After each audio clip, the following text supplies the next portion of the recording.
მოგესალმებით, თქვენ უყურებთ ღვინის პოდკასტის მეორე ეპიზოდს, რომლის ჩაწერაც მიმდინარეობს ღვინის ბარ სულიკოში.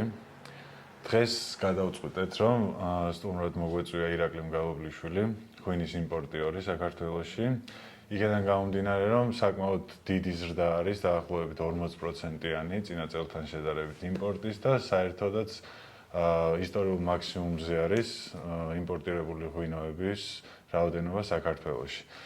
ირაკლის საკმაოდ საინტერესო ღვინოები შემოაქვს საქართველოში, სამხრეთ აფრიკიდან, არგენტინიდან, ჩილედან და პირველი რაც მინდა რომ გკითხო ირაკლი, შენი პირველი ნაბიჯები რა იყო, საერთოდ ღვინის სამყაროში. ამ კითხვას თითქმის ყველა სტუმარს ვკითხავთ, იმიტომ რომ ძალიან საინტერესო არის, საერთოდ როგორ მოხდა თქვენი პირველი კონტაქტი ღვინოსთან. კი ბატონო, მოგესალმებით. ჩემი ღვინოსთან და ზოგადად ალკოჰოლთან კონტაქტი მალევე დაიწყო, ანუ ყოველთვის მიზიდავდა და მაინტერესებდა და როცა სტუდენტი ვიყავი, სტაჟირებაზე მოვხვდი ერთ-ერთ ალკოჰოლის სადისტრიბუციო კომპანიაში, რომელშიც წესით მხოლოდ სტუდენტობის 2 თვე უნდა გამეტარებინა, რომელიც საკურსოსთვის ჭირდებოდა. თუმცა აღმოჩნდა ისე, რომ ამ ჯგუფში დავრჩი 7 თუ 8 წელი და დიდ დრო გავატარე და ეგ იყო ჩემი პირველი ნაბიჯები ალკოჰოლში, ამ კომპანიებში სხვადასხვა პოზიციებზე მომიწია მუშაობა, როგორც რაღაც იმპორტის, ლოჯისტიკის, ასევე მერე ექსპორტზე გაყიდვების მიმართულებით და ამან რაღაცა კარგი აღქმა მომცა იმისი თუ როგორ მუშაობს ეს ღვინის ბაზარი, როგორ არის აწყობილი, რა სირთულეებია, რა ლოჯისტიკური გამოწვევებია, რა მარკეტინგული გამოწვევებია და ასე შემდეგ. და მე შემდეგ უკვე დავიწყე გაცილებით გაღრმავება ჩემი ღვინის ცოდნის სხვადასხვა საერთაშორისო თუ ადგილობრივი კურსებზე, რომელსაც დღემდე ჩემი რაღაცა დროის დიდ ნაწილს უთმობდა, მუდმივად ვცდილობ რაღაც ახალები ვისწავლო ღვინოებზე და ასე შემდეგ. ძალიან საინტერესოა, თან ალკოჰოლმა იცის, არა მარტო ეს რომ ძალიან მომხიბვლელია. ჩათრევა იცის, ხო? არ გულისხმობთ იმას, რომ მიჩვევა იცის, უბრალოდ ძალიან საინტერესო სფეროა, განსაკუთრებით ღვინო. კი, განსაკუთრებით ღვინო, იმიტომ რომ რაც უფრო მეტ იგებ ღვინოზე, ხვდები, რომ წინ რაღაცა წინ კიდე რაღაც დაუსრულებელი ოკეანე არის ინფორმაციის, რომელიც შეიძლება ისწავლო და ახალი გაიგო, რაც ამოუწურავია და თან მუდმივად ბოდიში რა შეგაწყვეტ მუდმივად იცვლება რა ის რაც იყო 30 წლის წინ ის რაღაცა მიდგომა ან ცოდნა დღეს უკვე სხვა რაღაცა არის. კი, განვითარებადი სფერო არის, აშკარად ჩვენ ქვეყანაში თუ შევხედავთ იგრძნობა ეგ პროგრესი, ეს მგონია. მაინც ყველაზე დიდი რა სირთულეები გვხვდება იმპორტირების ამბავში. აი დავიწყოთ ის, რომ მაგალითად ღვინო ხომ უნდა შეარჩიო ჯერ საერთოდ უნდა ჩახვიდე, იმიტომ რომ ონლაინ ვერ შეარჩევ, უნდა მოხდეს დეგუსტაცია და მთელი ეს ნაბიჯები მაინტერესებს შენი მხრიდან განახული როგორი არის. კი, ღვინის შერჩევა ალბათ ერთ-ერთი ყველაზე რთული, თუმცა საინტერესო და პროცესი არის. ალბათ შეგიძლია მხოლოდ ინტერნეტიდანაც რაღაცა წაიკითხო და ის რაღაც ეგრეთ შეარჩიო, თუმცა ჩემი მიდგომა ეგ არასდროს არ ყოფილა, იმიტომ რომ რაღაცა ვცდილობ ყოველთვის, რომ ვიპოვო რაღაც ახალი განსხვავებული საინტერესო ადამიანები, საინტერესო ისტორიები, საინტერესო ვინახებით და ასე შემდეგ. ესეთი რაღაცას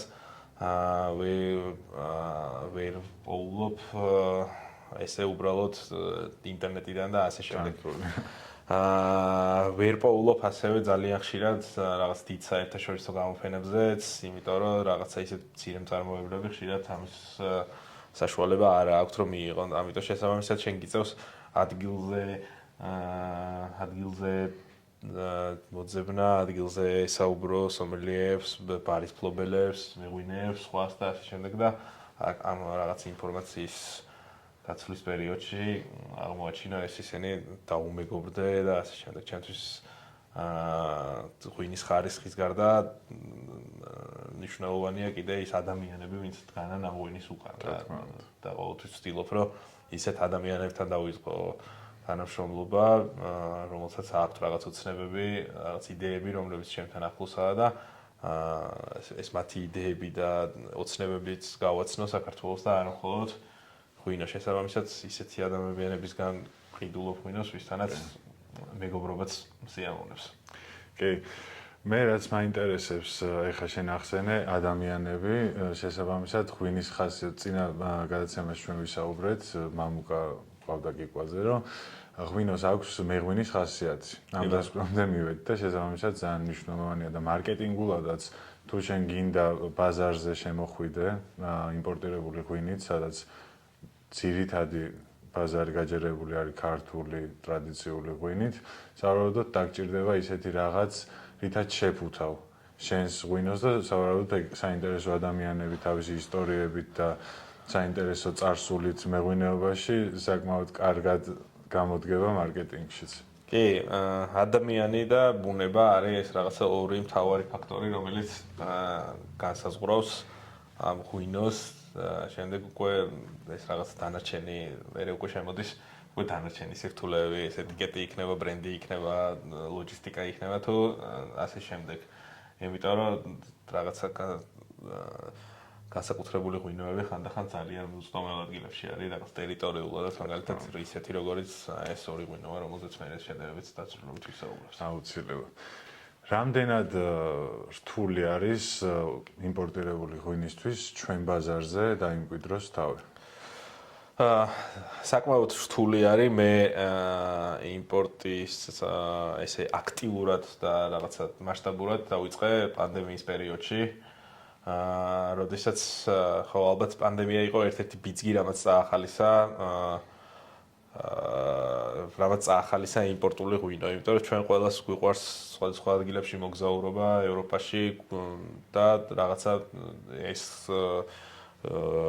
ეს რო შეგვეზღუდა, ისე მოგვენატრა და მოგვინდა იმ ღვინოების დალევა და საქართველოში, რასაც სვავდით რაღაცა ევროპაში, იტალიაში, ესპანეთში და ასე შემდეგ და არ იყო ჩვენ ბაზარზე რაღაც ხელმისაწვდომი, ან არ იყო შესაბამისი ხარისხის, ან არ იყო ადეკვატური ფასის რა, რაც შედარებით იხვეწება და ბაზარი ძალიან სწრაფად იზრდება და იზრდება იმპორტირებული ღვინის ხარისხის, რაც ძალიან მახარებს.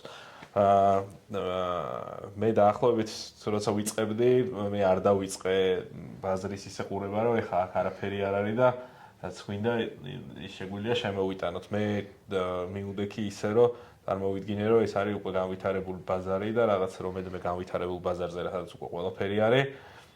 იქ რას ჩამოვიტანდი და რა შევქმნიდი და შედარებით რთული გზა ავირჩიე, თუმცა ხო, ალბათ გრძელვადიან პერსპექტივაში მე იქნება გამართლებული. ღვინოები რაც ჩამოგაქვს თითქმის ყველა ნიუანსი არის გათვალისწინებული და ხარისხით არის ძალიან მაღალ დონეზე. შესაბამისად არ უნდა გაუჭირდეს იმ შემთხვევაში თუ კი ადამიანი მივა იმ გადაწყვეტილებამდე, რომ ეს ღვინო უნდა შეიძინოს. კი ბატონო. ჩემი აზრით, იმიტომ რომ რაღაცა საქართველოს არის, ჩემი ერთ-ერთი გამოწვევა არის ისიც, რომ უფრო რაღაც კომერციულის გარდა მაქვს ეგეთი ხედვა, რომ საქართველოს იმის გამო რომ არის ღვინის სამშობლო, მარტო რაღაცა იმას არ უნდა ჩავებღაუჭოთ და ძალიან მინდა რომ თბილისი გახდეს რაღაცა ღვინის ერთ-ერთი დედაქალაქი ევროპის და მსოფლიოსი, სადაც ხელმისაწვდომ ფასად შეძლებ დააგემოვნო მსოფლიო ღვინოების, აქ მიიღო განათლება და წახვიდე სწორი მიმართულებით, იმიტომ რომ თუნდაც ძალიან ბევრი სომელიე მეგობარი მყავს და რამდენად პრობლემური არის ის, რომ აი რაღაცა საერთაშორისო კონკურსების წინ ან რაღაცა მოსამზადებელი პერიოდი რო აქვს, როგორ არათანაბარ პირობებში არიან, მაგალითად ლონდონელ სომელიესთან, რომელსაც შეუძლია რომ ნებისმიერი ღვინო იმასკნას იყიდოს, გამოიწეროს და ასე შემდეგ და რაღაცა ამ საქართველოში იმყოფ სომელია შეიძლება არ კონდეს საბაზისო ღვინოზე წვდომა, იმიტომ რომ ბაზარი ჯერ კიდე განვითარებადი არის და ხო და რაღაცა აგის გარდა ჩემი მიზანია რომ ეს რაღაცა ლოჯისტიკური ჰაბის ფუნქცია შეასრულოს საქართველოს და ეს ღვინოები რაღაც ცენტრი იყოს და აქედან იყიდებოდეს რაც ნელ-ნელა დაწყებული მაქვს და ამ ღვინოების და ექსპორტს მე შუა აზიაშიც ვახდენ. თუმცა ამის ბიზნესის განვითარება ერთ-ერთი ჩემი მთავარი მიზანი არის, რომ ეს რაღაცა საქართველო გახდეს ღვინისთვის როგორც რაღაც ლოჯისტიკური, ისე საგანმანათლებლო, კულტურული ცენტრი და არა მხოლოდ ქართული საქართველოს მასშტაბით არა რაღაცა საერთაშორისო მნიშვნელობა შეიძინოს. როდესაც შედის მყიდველი ღვინის მაღაზიაში, ამჯერად მოდი იყოს ნატურალური ღვინის მაღაზია. ფიქრობ, რომ ურჩევნია იყიდოს რაღაც ისეთი ნაცნობი, ოღონდ კარგი ხარისხის ღვინო, ვიდრე გარისკოს, იმაზე მეტი ფასი გადაიხადოს, ვიდრე ის ნაცნობი კარგი ღვინო არის და საბოლოო ჯამში არ იცოდეს, რას უნდა მოელოდეს ამ ღვინოს. მგონია, რომ ექსიახლის შიში უფრო მუშაობს იმაში, რომ არ ვრცელდება ეგრე კარგად იმპორტული ღვინოები. თუმცა მე ვისაც შეხება დუშება, მე რაღაცა ძალიან მარტივად მეგობრები და ჩემი მეგობრების დიდი ნაწილი რაღაცა ძალიან აქტიური მოხმარებლები გახდნენ. საკმაოდ. და კიდე რაც ძალიან მაინტერესებს არის, რამდენად არის ჩვენი მეღვინეობების დონე ახლოს უცხოურ შატოებთან, ვიცი რომ შატო ეს მხოლოდ ფრანგული არის, მაგრამ თქვათ ესე რომ უცხოურ შატოებს შევადაროთ ან მეღვინეობებს ჩვენი მეღვინეობების დონე. რა ტექნოლოგიური და ტექნიკური მხარეებია, რაც განასხვავებს და ჩვენ რა უნდა გავაკეთოთ იმისთვის, რომ უფრო მეტად განვითარდეთ და დავეწიოთ მათ დონეს.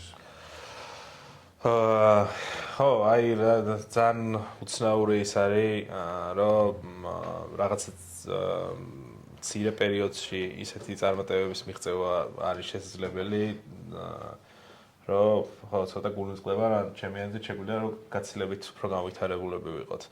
ანუ ჩვენი ალბათ თავარი პრობლემა სადღაც ალბათ ის არის, რომ რაც დანარჩენ რაღაცებში განვითარებაშიც ეს რაღაც პოლიტიკურ, გეოპოლიტიკური ისინი ხელს გიშლის რა, იმიტომ რომ რაღაც თქვათ საბჭოთა პერიოდში, როცა 70 წელზე მეტი ღვინის კეთება რაღაცა სხვა მიმართულებით იყო და ანუ ალბათ უფრო დეგრადირდებოდა ვიდრე ვითარდებოდა რაოდენობა ვიდრე ხარისხი. რაოდენობა და ხარისხი იქ რაღაც ის მიდგომები, რომელიც ხო, ეხლა ალბათ დაღუპველი არის და იმ შედეგებს დღემდე ვიმკით. ეგ ყველაფერი ცუდად მოქმედებს. თუმცა იმ რაღაცა ბოლო 20 წელიწადში საკმაოდ დიდი ნაბიჯები გადავდგით და რაც ყველაზე ძალიან მიყვარს მე საქართველოში ის არის, რომ ანუ თან ვართ უძველესი და თან რაღაცა ახალი ქვეყანა ვართ ამ ღვინისთვის. იმიტომ რომ მე მახსოვს რაღაც 15 წლის წინ და 10 წლის წინ როგორი იყო ღვინის ბაზარი და დღეს რა არის რა რაღაც თუნდაც 10 წლის წინ ალბათ 2-3 ესეც პატარა მარანი იყო, ვინცაც შეეძლო ესე რაღაცა რესტორნებში და ბარებში მისული გაყიდულიყო და დღეს უამრავი არის. და რაღაც მე მახსოვს რომ რაღაცა 10 წლის წინ, 15 წლის წინ იყო ის რომ ადამიანებს საერთოდ არ ჯეროდათ რომ ბოთლში ჩამოსხმული ღვინო შეიძლება კარგი ყოფილიყო. თუმცა ეს შეიცვალა, ჯერ ბოთლში ჩამოსხმული რომ კარგი შეიძლება იყოს. მე ეს პატარა მარნები რომ გავითარდნენ და ასე შემდეგ და ეს ვითარდებათ, იხვეწება თვითონ ღვინის ბარებიც, რომელიც რავი ხო 10 წლის წინ რამდენი ღვინის ბარი იყო თბილისში და რა ხარისხი დღეს უკვე ერთმანეთს ეჯიბრებიან რომ ვის უფრო კარგი ასორტიმენტი ექნება, ვინ უფრო კარგ სერვისს შესთავაზებს, ვის უფრო გემრიელი საკვები ექნება და ასე შემდეგ. რაც უნდა აღნიშნოთ რომ სულიკო არის ჩემი ფავორიტი. ფავორიტი ამ ხრივ, იმიტომ რომ რა გემრიელად ჭამა და გემრიელი ღვინის დალევა, ალბათ ერთი რამოდენიმე ადგილი არის ეგეთი და ერთ-ერთი არის საერთოდ ვფიქრობდი ამაზე, რომ ესე კომბინირებულად კარგი ღვინო და კარგი საჭმელი ხო თითქმის არსად არ არის. თითქმის. ირაკლი, მაინტერესებს რა გამოწვევები არის დღეს საერთაშორისო ღვინის ბაზარზე და რა ტენდენციები არის უფრო როგორი ტიპის ღვინოს ანიჭებს უმეტესობა უპირატესობას. ყველაზე დიდი გამოწვევა ალბათ დღეს არის ის, რომ ღვინის მოხმარება კლებულობს ეს იმის ფონზე, როცა ვენახების რაოდენობა იზრდება, არის ჭარბი მიწოდება.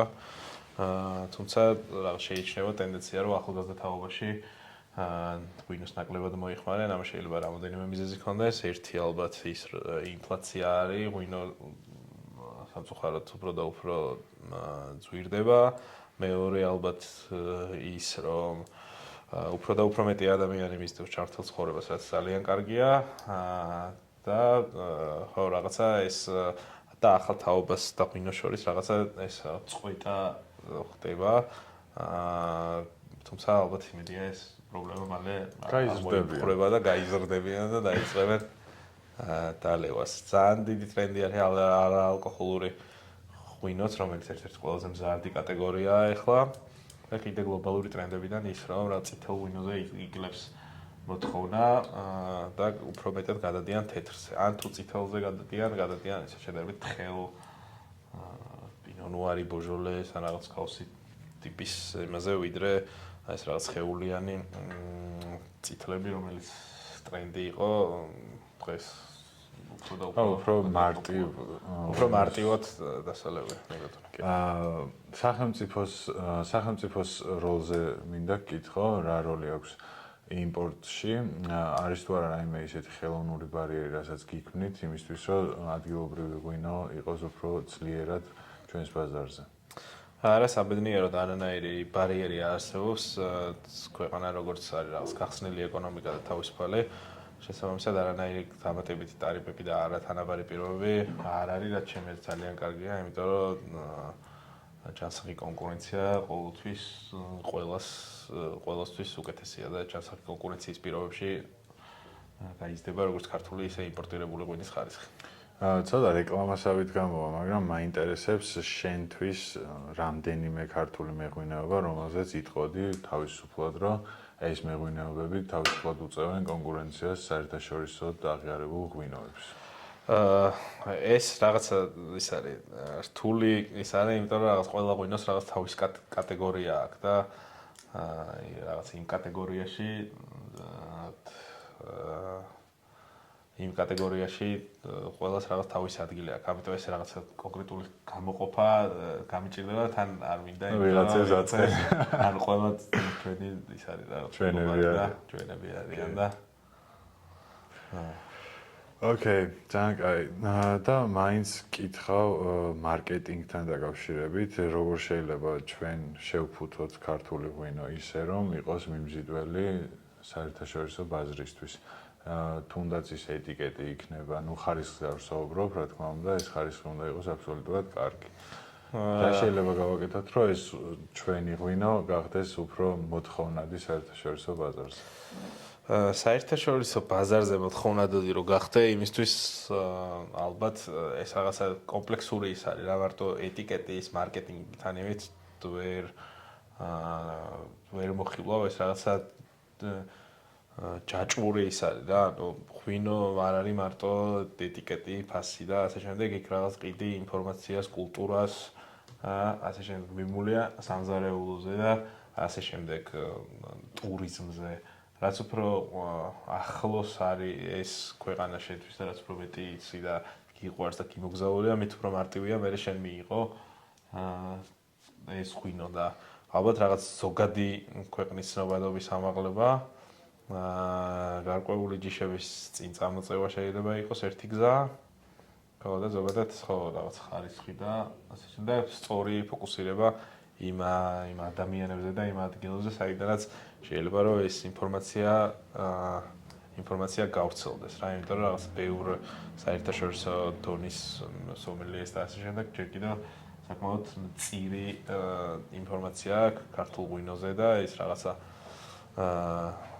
რაღაცა 5 წელიწადში ერთხელ აქვს ვიზიტი სამდღიანი, ან გამოფენაზე უცებ გასინჯვა არ არის საკმარისი რა, რაღაც ეს არის რაღაცა უწყვეტი პროცესი, რომელიც მუდმივად რაღაცა, რომელიც არ არის მაგალითად მარტო სახელმწიფოს ან მეღვინეობის ვალდებულება, ალბათ ჩვენ როცა მივდივართ თითო ბოთლი, ყველა ქართულმა უნდა წავიღოთ და თუმცა ეს ადამიანს გავასინჯოთ, ვაჩუქოთ, ან მოუყვეთ და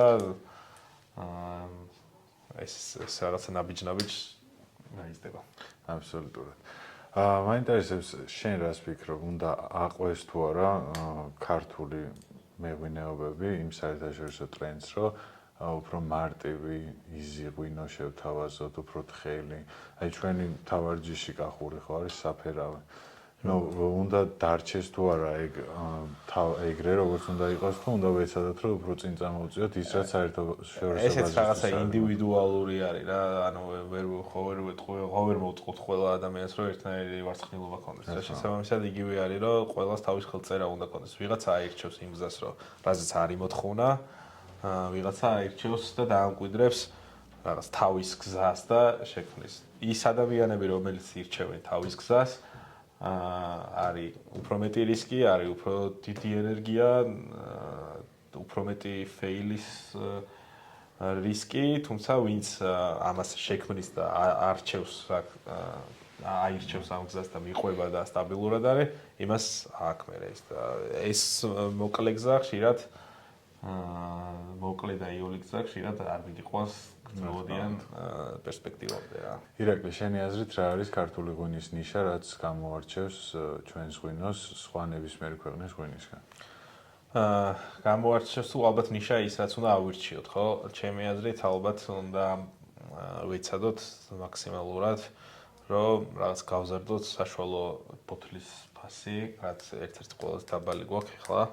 ტოპ წარმოებელ ქვეყნებს შორის თუ რაღაც $3 მახსოვს ბოლო სტატისტიკაში 2 და რაღაცა $. არის რაც ხო რაც ერთ-ერთი ყველაზე დაბალი არის და იმიტომ რომ არ გვაქვს ჩვენ იმის რესურსი რომ სუპერმარკეტის თაროზე ჩვენ ფასში კონკურენცია გაუწიოთ რაღაც მასიურ წარმოებელ ქვეყნებს როგორც ევროპულს ისე ახალი მსოფლიოზე შესაბამისად ალბათ უნდა ფოკუსი გავაკეთოთ შედარებით მეტ ხარისხზე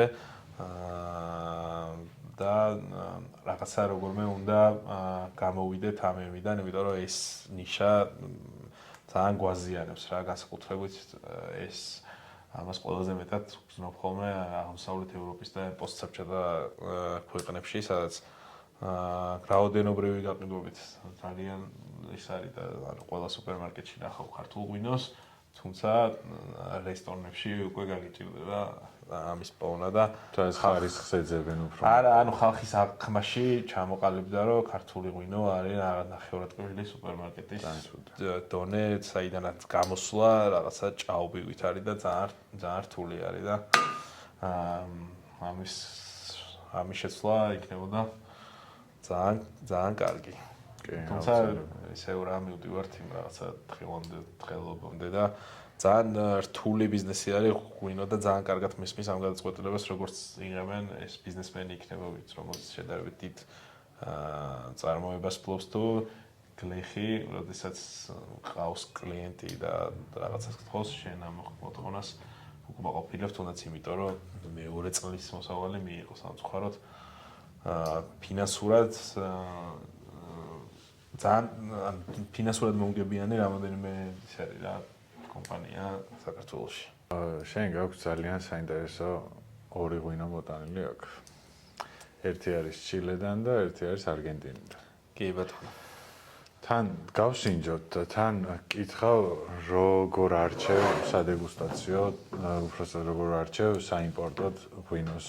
უფრო მეტად რას ანიჭებ მნიშვნელობას და რა გათვლა გაქვს ეს უფრო არის მასისთვის რომ მათ მოეწონოთ თუ შენი პირადი გემოვნებიდან გამომდინარე ირჩევ?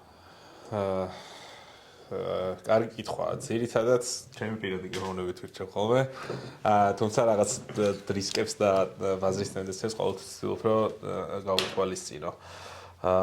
ყოველთვის ვცდილობ რომ ავარჩიო ისეთი რამე, რაც არ არის იშვიათია, ხელმისაწვდომი არ არის, ამ მეღვინეებს აქვთ რაღაც თავის ხედვა, ინდივიდუალიზმი, რაღაც განსხვავებულს ქმნიან და იმასაც რომ ჩამოვიდნენ საქართველოში, იმ რაღაციდან იყოს განსხვავებული და არა სტანდარტული.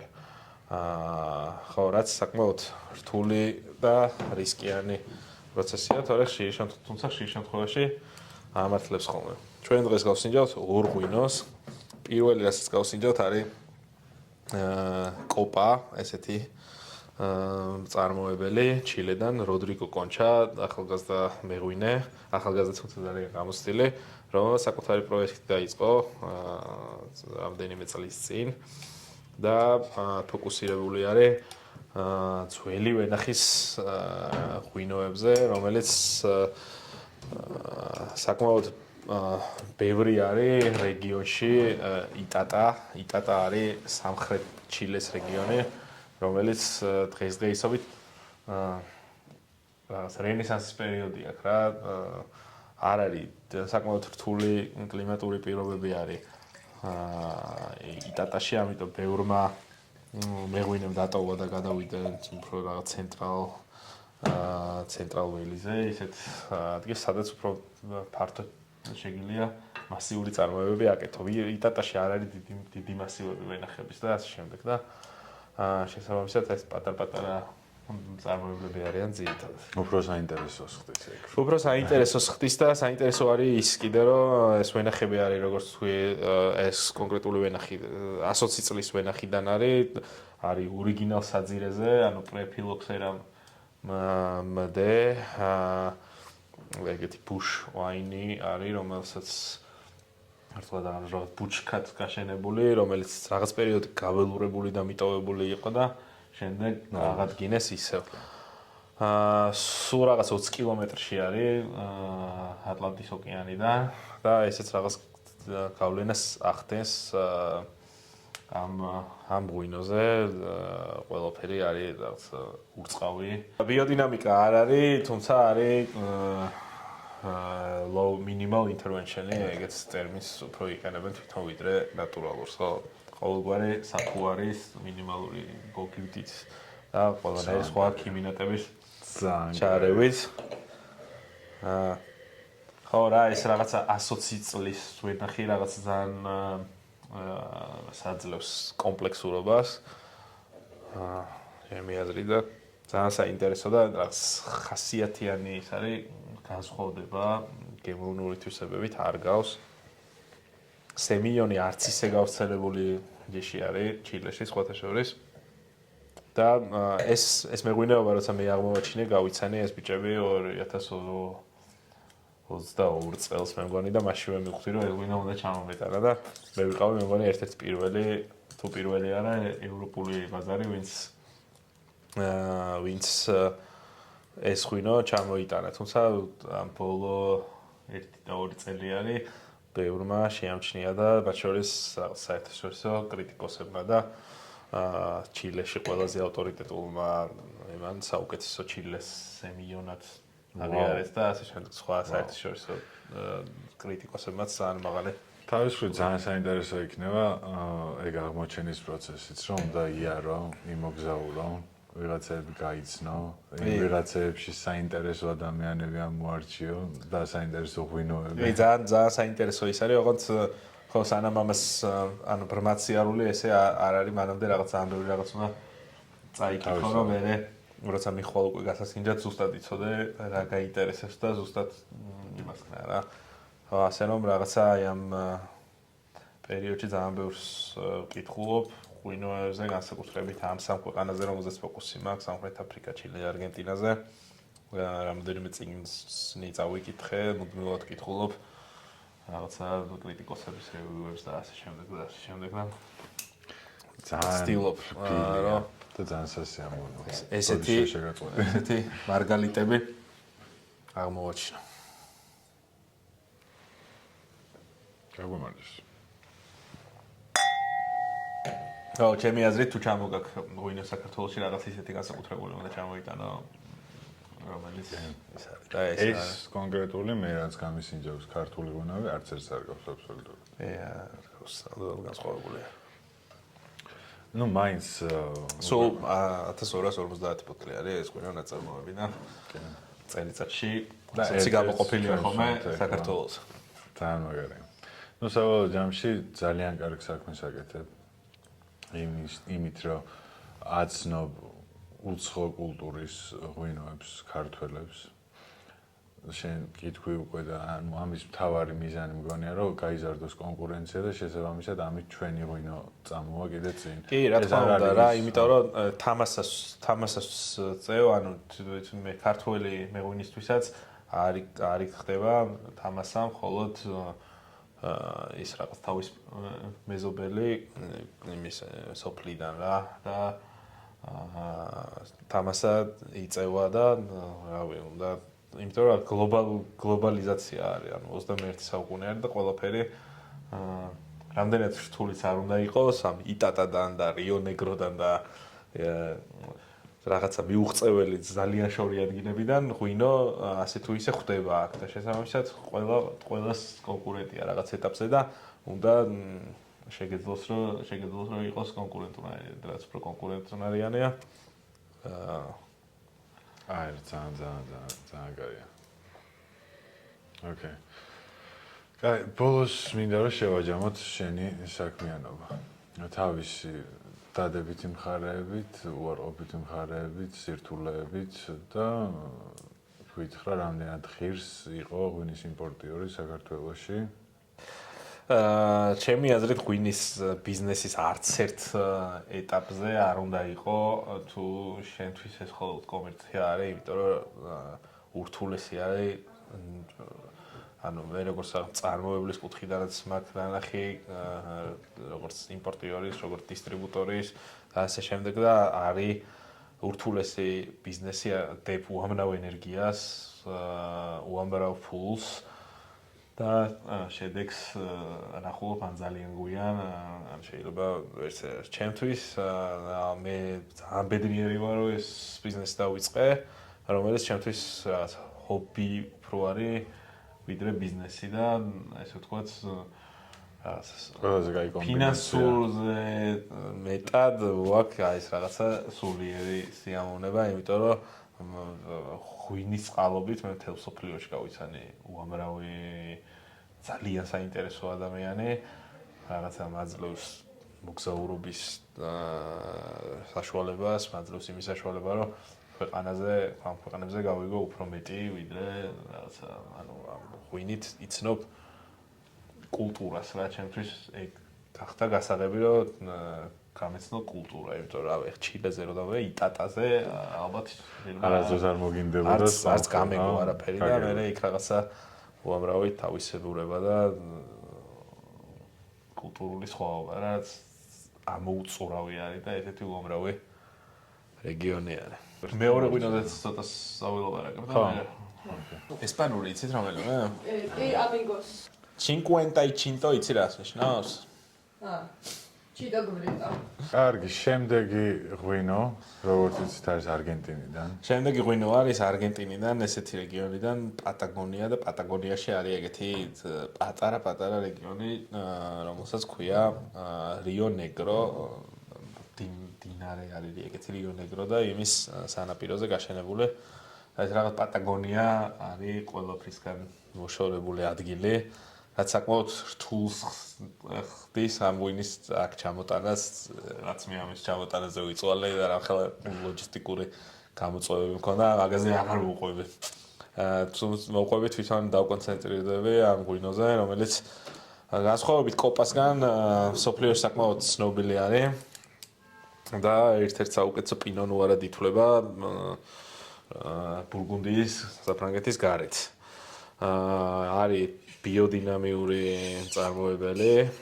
ეს კონკრეტული ღვინო არის ღვინოს ქვია ბოდეგა ჩაკრას არის 50 რაც თარგმანში ბოდიში ჩემი ესპანურისთვის არ ვიცი ესპანური და ალბათ არასწორადაც წარმოვთქვი. ჩვენ ვერ ვაყურებელი თუ რაც ნიშნავს 55-ს და თქვია, იმიტომ რომ ეს კონკრეტული ვენახი არის გაშენებული 1955 წელს. და არის როგორც ანალოგიურად როგორც წინა ღვინო, ესეც არის საძირის გარეშე, იმიტომ რომ არც პატაგონიას არ შეხებია ფილოქსერა და ეს არ იყო გამოწვევა. ხო, რა ეგ მინდოდა მე თქვა ძირითადად ძალიან საინტერესო ფერმენტაციისთვის და- დახასიათება აქვს. ფერმენტაციისთვის და შენახვისთვის იყენებენ ან ძველ მუხის კასრებს, ან ბეტონის ცისტერნებს. ბეტონის? ხო, ბეტონი საკმაოდ პოპულარული არის ახალი მსოფლიოს ქვეყნებში და არა მარტო პრინციპში. ძალიან კარგი ის არის. ეხლა ფერს, როგორი ძალიან. ესეთი ღია ლალისფერი.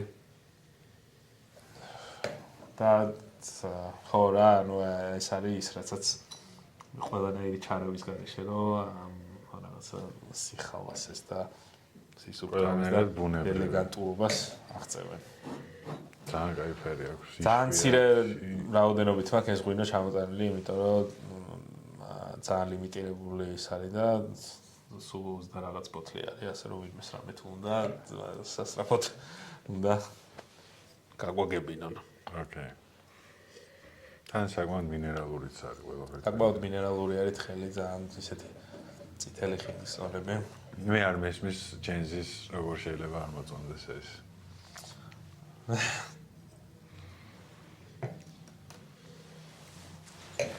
არა უშავს ბევრი რამე არის ეს ჯენზისაც. გაიგებენ, გაიცდებიან რა. ვითომ მე არ ყოფილიყავი, მაგრამ მე ჯენზი ვარ. ეს იყო სულ და შეგხვდებით შემდეგ ეპიზოდში.